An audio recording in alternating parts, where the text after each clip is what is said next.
Bonsoir à tous et bienvenue sur France 3 pour votre journal. Sous forme de jeu de rôle, 400 élèves vont affronter 200 chefs d'entreprise. Objectif, évaluer leurs prestations dans un exercice de mise en situation très réaliste. Comment se confronter à son futur métier quand on est étudiant en commerce? Eh bien, il existe les négociales.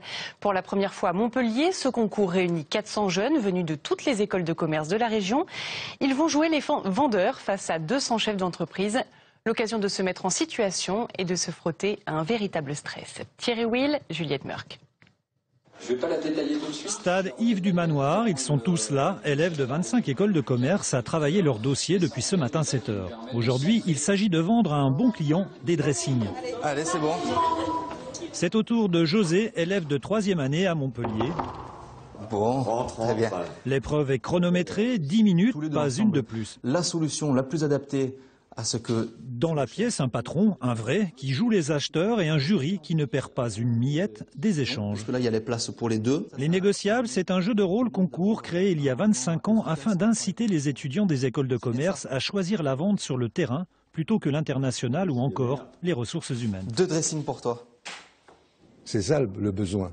Le besoin du marché, c'est que les entreprises, quelles qu'elles soient, très petites ou grandes, ils recherchent des bons commerciaux. Ici, on va y chercher un petit peu notre futur réservoir de commerciaux.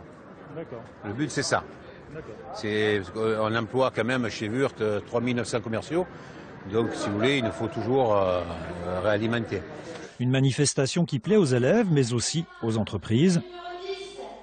Et c'est vrai que les 10 premières minutes dans un entretien, c'est hyper important. Donc quelque part, quand on voit que 10 minutes même d'un commercial, on voit, quand on a un tout petit peu d'expérience, on voit assez facilement le potentiel de la personne, même s'il fait une mauvaise prestation au moment précis, quoi. C'est vraiment la compétition.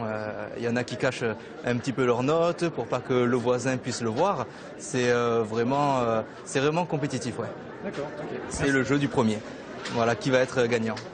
Les 50 meilleurs seront sélectionnés pour la finale nationale qui se déroulera à Épinal en Lorraine au mois de mars.